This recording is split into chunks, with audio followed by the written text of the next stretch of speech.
Margaret always woke up at 6 a.m.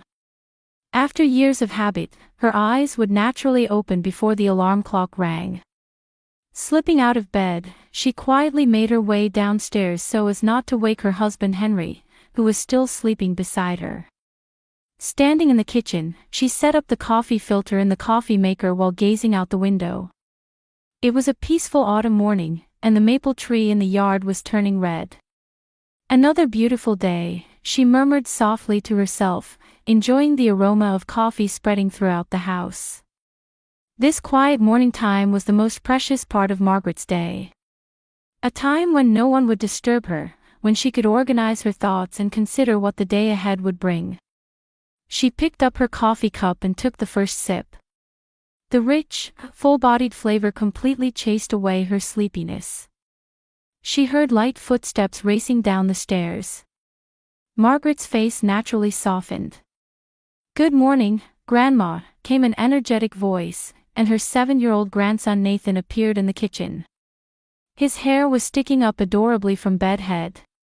"Good morning, Nathan. Did you sleep well?" Margaret asked, gently stroking her grandson's head. "Aha! I had the weirdest dream. I dreamed I went to school with dinosaurs," Nathan said, his eyes sparkling as he spoke. "My, that sounds like fun. What would you like to eat today?" "Pancakes," he answered immediately, and seeing her grandson's response, Margaret felt her heart warm. When she saw this child smile, all her fatigue just melted away. Before long, her daughter Rebecca came downstairs too. She had been living at home with her son Nathan since her divorce 3 years ago. "Mom, thank you for everything," her daughter said gratefully, and Margaret smiled in response. "What are you talking about? We're family. Having you both here with us is our greatest happiness." Rebecca's eyes moistened slightly. During the divorce, she had been disappointed with her life, but now she had regained her brightness. It was probably because she had such a wonderful son in Nathan. Henry came downstairs with his newspaper in hand. He sat at the breakfast table, spread out the paper, and said, "There's been a lot of disturbing incidents lately. Apparently there was a robbery in the neighboring state yesterday. Yes, we need to be careful. But this area is still safe," Margaret replied while making Nathan's pancakes. As Nathan got ready for school, he spoke excitedly, "Today we have art class. The teacher is going to teach us a new craft project." "What are you going to make?" Margaret asked, and Nathan put his finger to his lips and answered, "It's a secret. I'll show you when it's finished." These innocent exchanges were Margaret's greatest treasure. After breakfast, Rebecca left for school, Henry went to volunteer at the local library, and Nathan cheerfully boarded the school bus. After seeing everyone off, Margaret began tending to the garden. The roses were blooming beautifully. As she carefully watered them, she thought to herself, "Peace is truly wonderful." In the afternoon, she decided to bake Rebecca's favorite apple pie. Imagining the dinner time they would all spend together as a family, Margaret felt filled with happiness. As Margaret was kneading the pie dough in the kitchen, the phone rang. She wiped her hands and picked up the receiver to hear the cheerful voice of her longtime friend Linda. "Margaret, how are you? Will you participate in this Saturday's charity bazaar?" "Of course, Linda. I look forward to it every year." "I'll bring something handmade this year," Margaret answered, already having an idea in mind. "A hand-knitted scarf would be perfect for the season." "That would be wonderful. Your handmade items are always so popular. By the way, how are Rebecca and little Nathan?" "They're doing well, thank you. Nathan is enjoying school life, and Rebecca seems to find meaning in her work. Having more time to spend together as a family is my greatest joy." After hanging up, Margaret returned to making the pie. As she carefully peeled the apples, she reflected on the importance of connections with friends. Henry, too, had been making new friends through community volunteer work since his retirement. It was wonderful that even in the later part of life, there could still be new encounters. At 3:30 p.m., Rebecca came home earlier than expected. The meeting was cancelled today, so I could come home early, Rebecca explained as she took off her shoes at the entrance. That's nice. Let's have some coffee and relax a bit, Margaret said, noticing the tired expression on her daughter's face. The two sat in the living room, relaxing with warm coffee. The autumn afternoon sunlight streamed through the window, warmly illuminating the entire room. This kind of mother-daughter time alone was very precious. How has Nathan been lately? How are things at school? Margaret asked. He's doing very well. It seems he's made several new friends. He told me he's become particularly close with a classmate named Jamie. Rebecca's face brightened. That's wonderful. Having friends makes school life much more enjoyable. Rebecca's expression clouded slightly as she continued, but sometimes he talks about Charles. He asks, when is Daddy coming home? Charles. Hearing the name of Rebecca's ex-husband made Margaret's heart feel complicated too. He was a 38-year-old real estate agent who had started neglecting his family, using work as an excuse, and eventually the divorce came about when his relationship with another woman was discovered. He was Nathan's biological father, but he often failed to keep his promises about visits, frequently hurting the child. That's a difficult issue. But I think it's important to keep telling Nathan that he has us. Margaret squeezed her daughter's hand. You're right, Mom. If we give him enough love, I'm sure he'll be fine. As the mother and daughter continued their conversation, they heard the front door open. Henry was home. I'm back, her husband's voice echoed. It sounded a bit more tired than usual. Welcome home. How was today? Did you enjoy volunteering at the library? Margaret went to greet him. Well, same as always. I did story time for the children, but kids these days have such short attention spans, it's troublesome, Henry answered with a wry smile. About 30 minutes later, Nathan came home from school. I'm home, his energetic voice rang throughout the house. Welcome back, Nathan. How was today? Margaret asked, and Nathan answered with sparkling eyes. It was so much fun. In art class, we made animals out of clay. I made an elephant. An elephant sounds difficult. Can I see it? Yes. I'll bring it home tomorrow, and I'll definitely show you. While preparing dinner, Margaret listened to her family's conversations. In the living room, Henry was helping Nathan with his homework.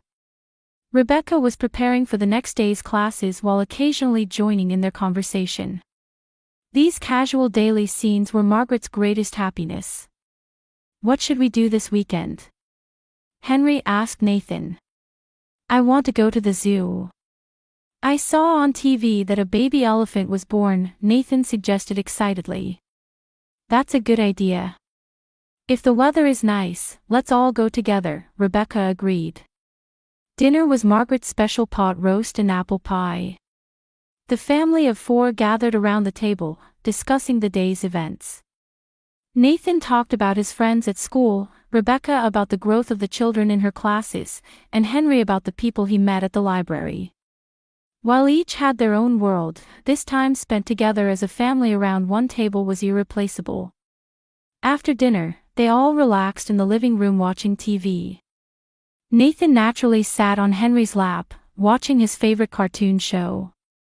He gradually became sleepy and eventually fell asleep in Henry's arms. This child is really adorable, Margaret murmured with a smile. Rebecca said with gratitude, Mom, Dad, thank you so much. When I got divorced, I wondered what would happen, but being able to live together as a family like this makes both Nathan and me happy. Of course. We're family, so you can stay here as long as you want, Margaret put her arm around her daughter's shoulders. Henry nodded and said, That's right. As long as this house is a place where you feel secure, you're always welcome. Besides, having this child around makes the house brighter. Looking at the sleeping Nathan, the three adults smiled quietly at each other. Having overcome the painful experience of divorce, they had now built new bonds as a family. They all realized that true family is created not just by blood ties, but by hearts that care for one another. Before bed, Margaret wrote in her diary, a habit she maintained. Under the small lamp on her bedside table, she moved her pen across the page, reflecting on the day's events. Today was another peaceful day. Linda's invitation to the charity bazaar, the afternoon time with Rebecca, Nathan's energetic return home, and dinner with the whole family. It's just an ordinary day, but I think this is what true happiness is. Having the whole family healthy and spending time together with smiles is what matters most. She closed her diary and looked out the window to see the full moon shining in the night sky. The quiet residential neighborhood illuminated by streetlights brought her peace. May tomorrow be another good day, she prayed in her heart as Margaret fell into deep sleep. At 8 a.m. on Saturday morning, Margaret was preparing breakfast in the kitchen. Today the whole family was planning to go to the zoo, and her heart felt light. She was excited about seeing the baby elephant that Nathan had been looking forward to, and she was enthusiastically making special sandwiches. The doorbell rang. Who could it be so early in the morning? Margaret wiped her hands and headed to the front door. Yes, who is it? She called out as she opened the door, only to be met with an unbelievable sight. It was Nathan. But it wasn't her usual energetic grandson. His school uniform was stained bright red with blood, and his face was deathly pale. Blood was dripping from his forehead, and his body was covered with scrapes and bruises. His right arm was bent at an unnatural angle, clearly injured. Nathan! Margaret's scream broke the morning silence. It was loud enough for the neighbors to hear, but she didn't care about that. Nathan was staggering toward Margaret. His steps were unsteady, and he looked like he might collapse at any moment. She could see his small body trembling.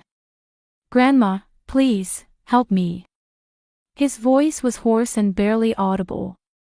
It was like the voice of someone who had been screaming for a long time. Margaret embraced her grandson with trembling hands.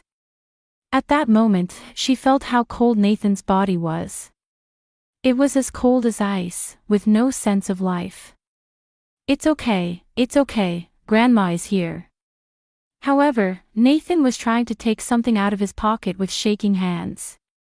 It was a small smartphone. The screen was cracked but still seemed usable.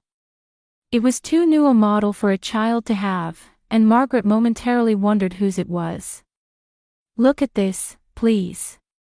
Nathan's hand grabbed Margaret's hand. That hand was ice-cold and shaking violently.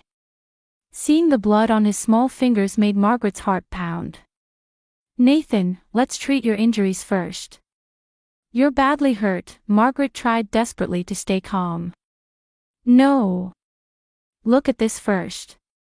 Nathan's eyes held a serious light she had never seen before. They weren't the eyes of a 7-year-old child. They were the eyes of someone who had seen something terrible. Margaret reluctantly took the trembling smartphone. The screen showed a single video file.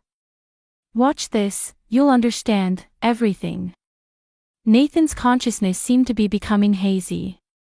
It looked painful for him to keep his eyes open. Margaret's fingers were shaking, making it difficult to operate properly. No matter how many times she tapped, there was no response. When the video finally began to play, she heard Henry's voice behind her. "Margaret, who's here?" She could hear footsteps coming down the stairs. "Henry, call an ambulance. Nathan is injured," Margaret shouted.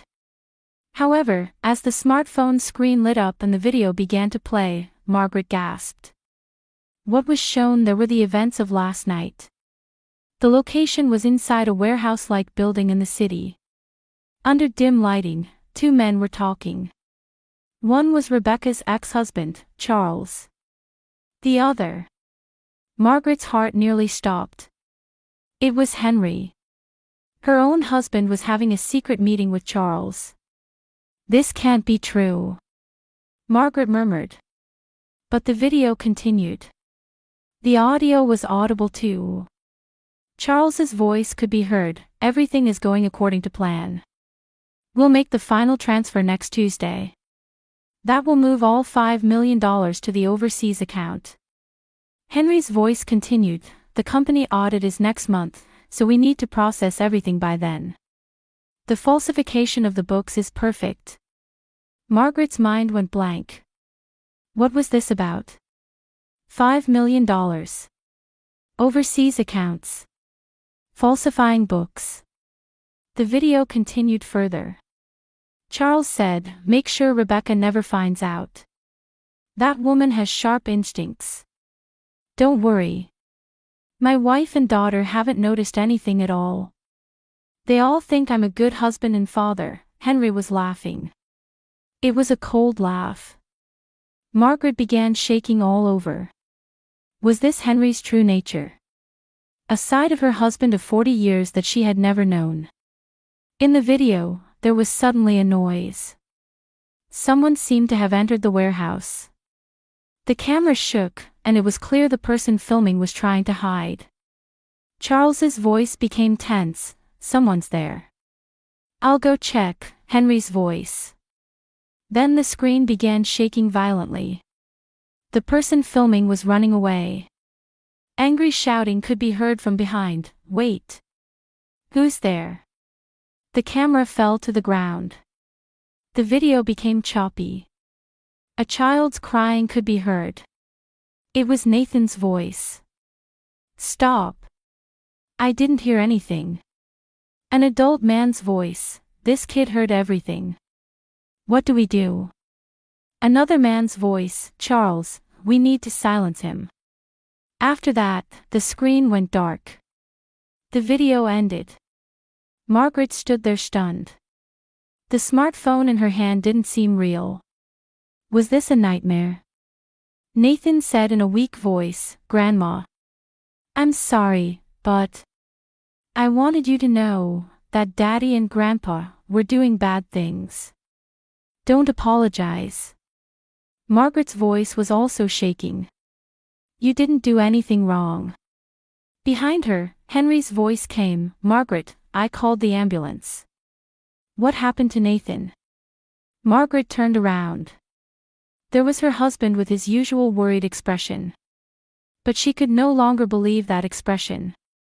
Who was this person? Who had she been living with for 40 years? Henry. Margaret called her husband's name. That voice was no longer a wife's voice. Rebecca also came running down the stairs. Nathan. What happened? Her daughter embraced her son. Mommy. Nathan showed a relieved expression in his mother's arms. The ambulance siren could be heard in the distance. Margaret trembled as she held Nathan tightly. It's okay, I'll protect you. I'll definitely protect you. But in her heart, intense confusion continued. In the ambulance, Nathan began speaking in fragments.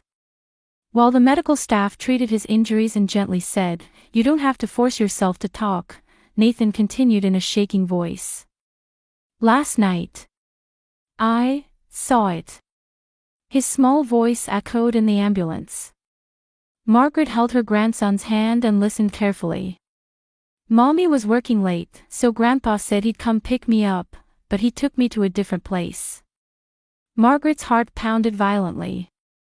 Henry went to pick up Nathan. She hadn't heard anything about that. Daddy was there, with Grandpa, talking about bad things. Tears welled up in Nathan's eyes. When they arrived at the hospital, the doctor's examination began immediately. A broken right arm, multiple bruises, mild concussion. Fortunately, his life wasn't in danger, but it was clear he had been severely assaulted. Soon after, 2 police officers arrived. An older detective spoke to Margaret in a gentle tone. Mrs. Morrison, right? We'd like to examine the video on the smartphone we confiscated from your grandson. Margaret handed over the smartphone with trembling hands. Please, reveal the truth. While the police officer was checking the video, Rebecca and Henry rushed to the hospital. Rebecca tearfully embraced her son, and Henry worriedly asked about the situation. However, Margaret could now see through that act. Nathan. Are you okay? What happened? Rebecca's love as a mother was genuine. The police officer approached Henry. You're Henry Morrison. Yes, what is it? Tension appeared on Henry's face. We found significant evidence concerning you. Could you accompany us to the station? At that moment, Henry's face went pale. It wasn't the expression of the husband she had known for 40 years. It was like a mask had fallen off, revealing a cold, calculating expression. There must be some mistake. I haven't done anything. We'd like to ask you about your relationship with Charles Benson. Rebecca turned around in surprise. Charles. My ex-husband. Dad, what relationship do you have with Charles? At the police station, the full extent of the video was revealed. Margaret and Rebecca waited in a separate room, but the content explained by the police officer was beyond imagination. Henry had been embezzling funds from client companies at the accounting firm where he had worked for many years. His method was sophisticated. He would extract small amounts from multiple companies and falsify the books to prevent detection. However, this wasn't a solo crime. Charles was his accomplice. Working as a real estate agent, he created fictitious real estate transactions and made the embezzled funds appear as legitimate transactions while transferring them to overseas accounts. Their criminal activity had begun 3 years ago, and the total amount exceeded $5 million. I can't believe it. Rebecca murmured. Dad, and Charles. Even more shocking facts were revealed. Nathan's injuries weren't from an accidental mishap. Last night, while Henry was going to pick up Nathan, he stopped at the warehouse for a final meeting with Charles. Nathan was supposed to wait in the car, but out of curiosity, he entered the building and overheard their conversation. Making a quick decision, he started recording with the smartphone he had. Even as a child, he must have sensed that something bad was happening, the police officer explained. However, they discovered him.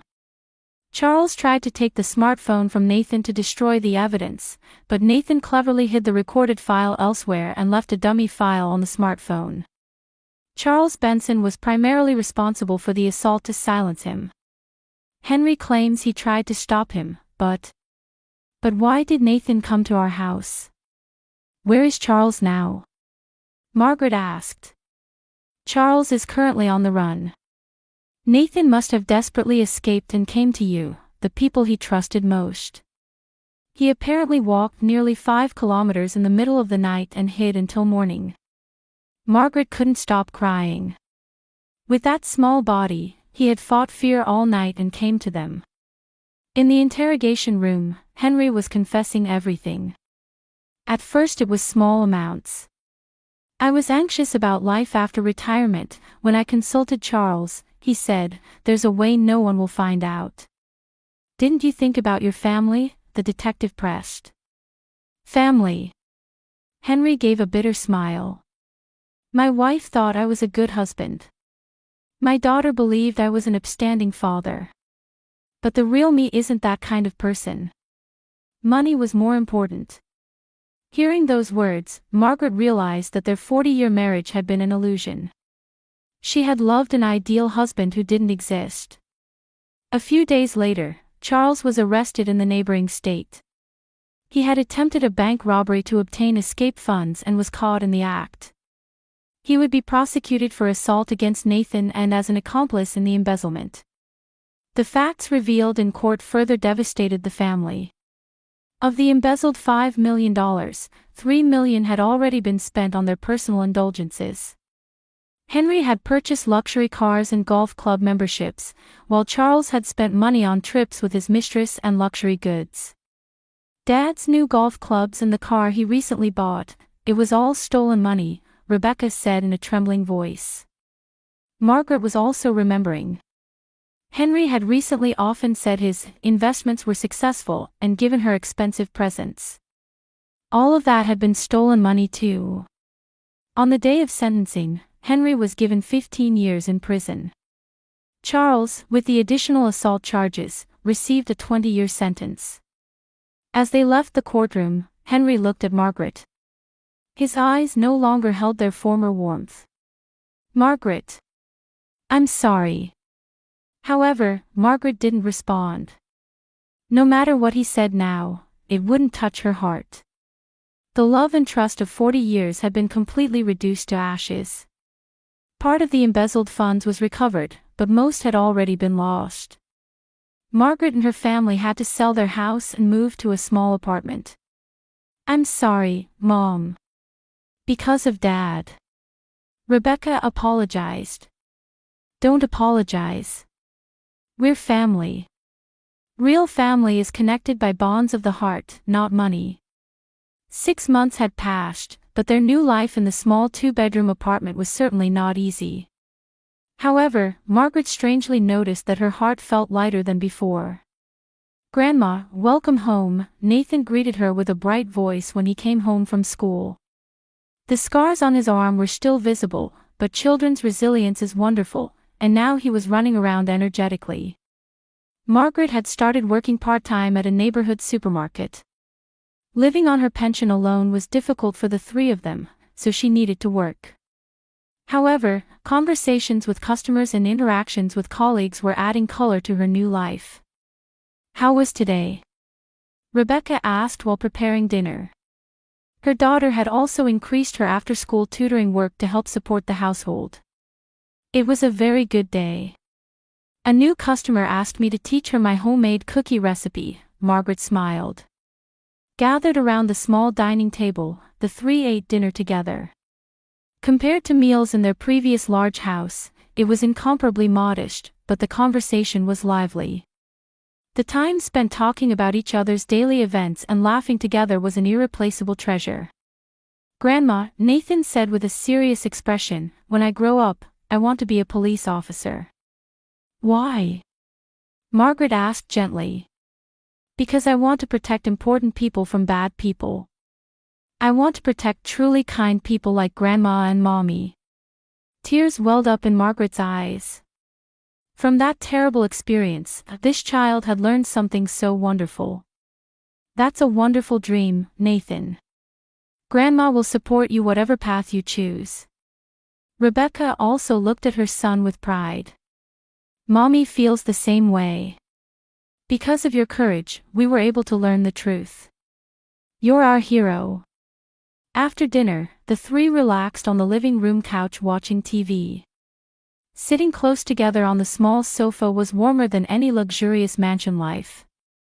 Before bed, Margaret opened her diary for the first time in a while. "Today marks 6 months since our new life began.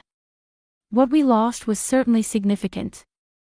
The 40-year marriage I had believed in, stable economic circumstances, and above all, trust in people. However, we also gained something. We were able to understand the true meaning of family. It's not blood ties, money, or a big house that makes a family. It's hearts that care for each other, support each other in times of trouble, and share the truth. Only now, at this age, do I truly understand that this is what real family is." Looking out the window, she could see the quiet residential neighborhood illuminated by streetlights. It was different from the upscale neighborhood they used to live in, but warm people lived here too. When the neighbors learned of Margaret's situation, they quietly extended helping hands. Nathan's courage taught us what's truly important. The most valuable things in life aren't money or status. It's having family who love and trust each other. Margaret closed her diary and placed it on the bedside table. From the next room, she could hear the peaceful breathing of Rebecca and Nathan as they slept. "Tomorrow I can start a new day with these children again. That alone makes me happy enough." Margaret smiled as she fell into deep sleep. The pain of the past would never disappear. But hope for the future was definitely growing in her heart. Now that she knew what real family was, she could overcome any difficulty. If the three of them worked together, they could surely build a bright future. Her beloved grandson's courage, her daughter's strength, and her own new discoveries. These were the beginning of a new chapter in Margaret's life.